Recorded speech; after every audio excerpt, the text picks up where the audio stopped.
नमस्कार। रूस की राजधानी मॉस्को में आज भव्य कार्यक्रम का आयोजन हुआ।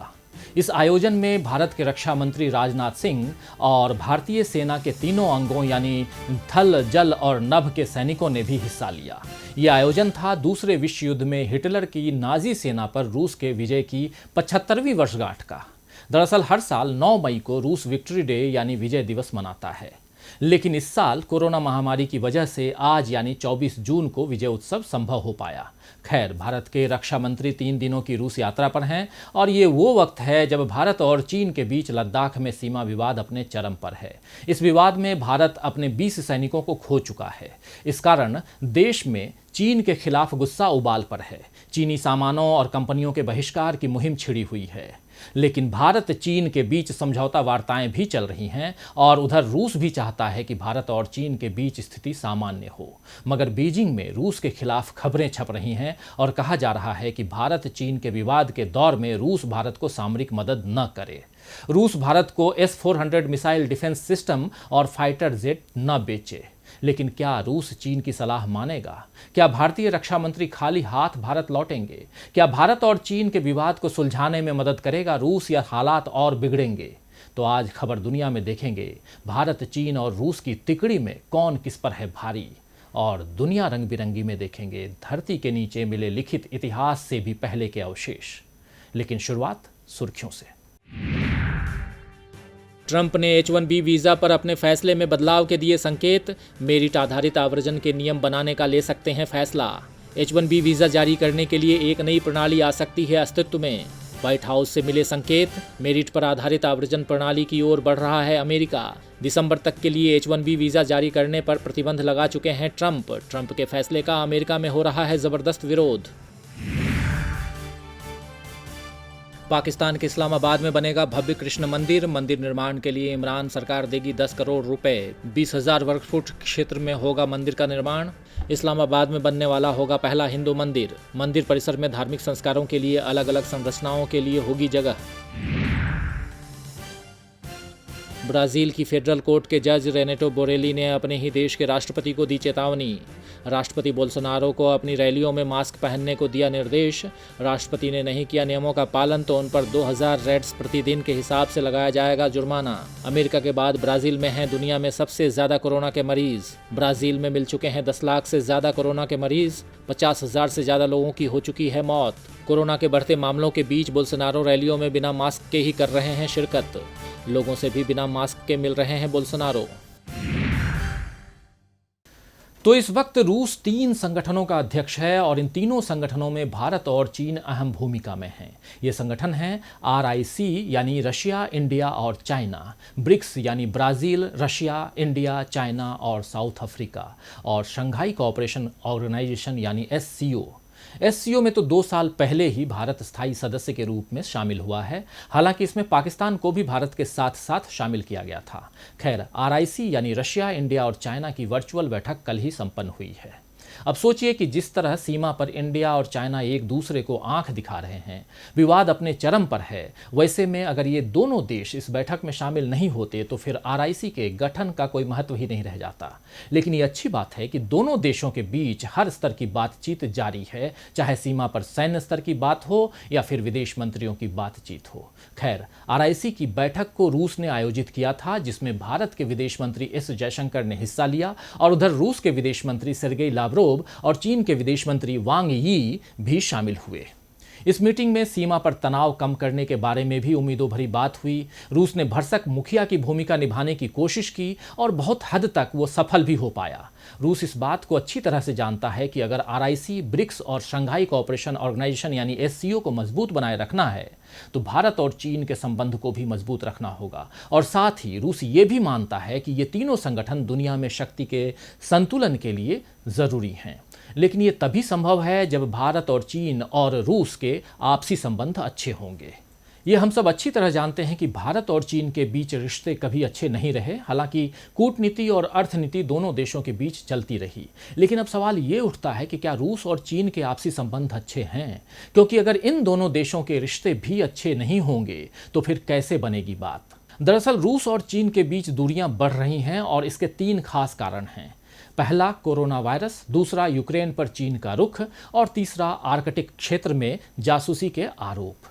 आपको याद होगा कि यूनाइटेड नेशन की संस्था वर्ल्ड हेल्थ असेंबली में जब कोरोना वायरस की शुरुआत की जांच करने के लिए प्रस्ताव पास किया गया तो इसे लाने वाले देशों में रूस भी शामिल था। हालांकि इस प्रस्ताव पर भारत ने भी मतदान किया था, यानी भारत ने भी रूस का साथ दिया था, जिससे चीन नाराज है। इसके बाद रूस ने आर्कटिक क्षेत्र में तैनात अपने वैज्ञानिक पर चीन तक स्टेट सीक्रेट्स पहुंचाने का आरोप लगाया था और कहा था कि चीन आर्कटिक क्षेत्र में रूस के खिलाफ जासूसी कर रहा है। रूस ने इसके सबूत भी दिए थे। रूस की आर्कटिक एकेडमी ऑफ साइंस के अध्यक्ष और चीन के डेनियल मैरीटाइम यूनिवर्सिटी के विजिटिंग प्रोफेसर वलेरी मित्को के बारे में बताते हुए रूस ने कहा था कि विजिटिंग प्रोफेसर ने चीनी स्पेशल सर्विस को गुप्त जानकारियां दी हैं। मतलब ये कि चीन रूस की जासूसी करवा रहा है। एक लंबे अरसे के बाद रूस ने चीन के खिलाफ जासूसी से जुड़े आरोप लगाए हैं। इसके अलावा रूस की पश्चिमी सीमा पर चीन बेल्ट एंड रोड इनिशिएटिव को बढ़ाने के लिए काम कर रहा है और वो इसमें यूक्रेन सरकार के साथ काम कर रहा है, जबकि यूक्रेन और रूस के रिश्ते क्रीमिया के कारण खराब हैं, ये हम सब जानते हैं। चीन की परियोजना बेल्ट एंड रोड इनिशिएटिव की वजह से भारत भी नाराज चल रहा है, क्योंकि बेल्ट एंड रोड इनिशिएटिव के तहत चीन जहां पाकिस्तान के जरिए भारत को घेरने की कोशिश कर रहा है, तो वहीं सेंट्रल एशिया में और फार ईस्ट के जरिए रूस को घेरने की चीन कोशिश में लगा हुआ है। दरअसल यूरेशिया का वो क्षेत्र जिसकी सीमाएं अफगानिस्तान और चीन के साथ लगती हैं, वो एरिया रूस की विदेश नीति और सुरक्षा के लिहाज से अहम है और रूस कतई नहीं चाहेगा कि इस क्षेत्र में चीन अपना दबदबा बढ़ाए और ऐसी स्थिति में रूस का भारत के साथ अपना संबंध मजबूत करना ज़्यादा उपयोगी साबित होगा। शायद इसीलिए चीन के न चाहते हुए भी रूस ने भारत को शंघाई कोऑपरेशन ऑर्गेनाइजेशन की सदस्यता दिलवाई थी। दूसरी तरफ आज़ादी के बाद से भारत सामरिक रूप से रूस पर ही निर्भर रहा है, यानी भारत लड़ाकू विमानों से लेकर टैंक और मालवाहक सैन्य दस्ते तक रूस से ही खरीदता रहा है। हालांकि मोदी सरकार ने अपने रक्षा बजट को अब अमेरिका, इजराइल और फ्रांस के बीच ज़्यादा बांट दिया है, जिससे रूस को आर्थिक हानि पहुंची है, लेकिन भारत का सामरिक आधार अब भी रूस पर ही निर्भर करता है। इसी बीच रूस के उप प्रधानमंत्री यूरी इवानोविच बोरिसोव ने रक्षा मंत्री राजनाथ सिंह को यह आश्वासन दिया है कि रूस दुनिया के सबसे advance air defence missile system यानी S-400 की जल्दी डिलीवरी करेगा, भारत को डिलीवरी करेगा। रूसी अखबार स्पुतनिक न्यूज की रिपोर्ट के मुताबिक भारत सरकार ने S-400 मिसाइल डिफेंस सिस्टम को जल्दी देने का आग्रह किया था और रूस इस पर सहमत हो गया है। भारत और रूस के बीच 2018 में दुनिया के सबसे advance air defence missile system S-400 की डील $5 अरब यानी करीब 40,000 करोड़ रुपए में फाइनल हुई थी।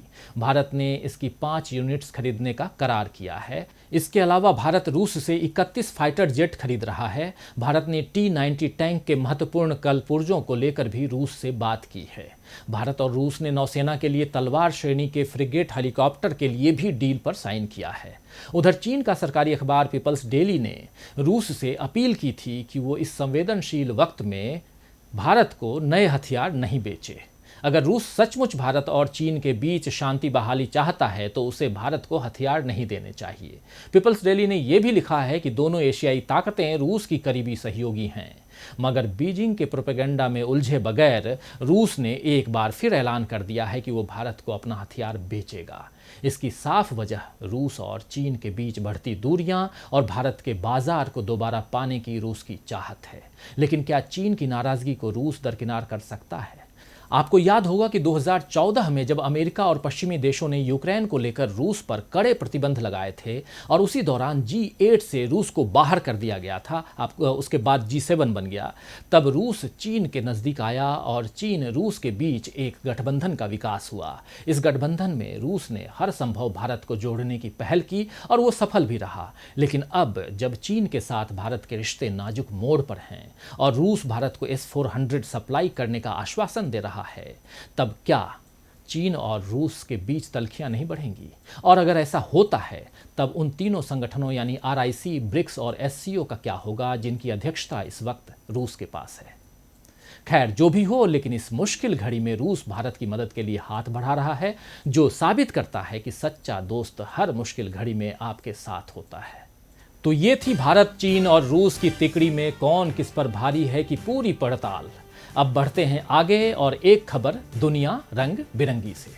शायद आपने फिल्मी गानों में या अपने लैपटॉप के स्क्रीन सेवर में रहस्यमयी पत्थरों को देखा हो, जो माइलस्टोन के आकार के होते हैं और गोलाकार एक जगह को घेरे हुए रहते हैं। इसे स्टोनहेंज कहते हैं। इंग्लैंड में इन्हीं प्राचीन पत्थरों की संरचना यानी स्टोनहेंज की कहानी 5000 साल से चली आ रही है, जिसके पास धरती के नीचे एक इमारत के अवशेष मिले हैं। माना जा रहा है कि ये अवशेष लिखित इतिहास से भी पुराने समय के हैं, यानी इतिहास भी उस समय नहीं लिखा गया था, और उम्मीद जताई जा रही है कि इससे स्टोनहेंज के इतिहास पर नया खुलासा हो सकता है। खोजकर्ताओं का कहना है कि उस जगह पर कम से कम 20 विशाल शाफ्ट हैं, जिसका डायमीटर यानी व्यास 10 मीटर से भी ज्यादा चौड़ा है और 5 मीटर से भी ज्यादा गहरा है। ये 20 गड्ढे साथ मिलकर एक बड़ा घेरा बनाते हैं, जो व्यास में 2 किलोमीटर से भी ज्यादा बड़ा है। शोधकर्ताओं का कहना है कि गड्ढों को करीब 4500 साल पहले खोदा गया था और संभव है कि वो एक पवित्र इलाके की चौहद्दी हों या डरिंगटन वॉल्स हेंज नामक एक गोलाकार इमारत का अहाता हों। दरअसल पूरे ब्रिटेन में पत्थरों के घेरे फैले हुए हैं, जिन्हें हजारों साल पहले बनाया गया था, लेकिन आज भी इनके बनाए जाने की वजह एक रहस्य बनी हुई है। इनमें सबसे प्रसिद्ध है स्टोनहेंज, जो कि 3000 ईसा पूर्व से 1600 ईसा पूर्व के बीच बनाई गई एक विशाल संरचना है और ये ब्रिटेन के सबसे लोकप्रिय पर्यटन आकर्षणों में से एक है। तो आज खबर दुनिया में बस इतना ही। देखते रहिए डीवी लाइव। नमस्कार।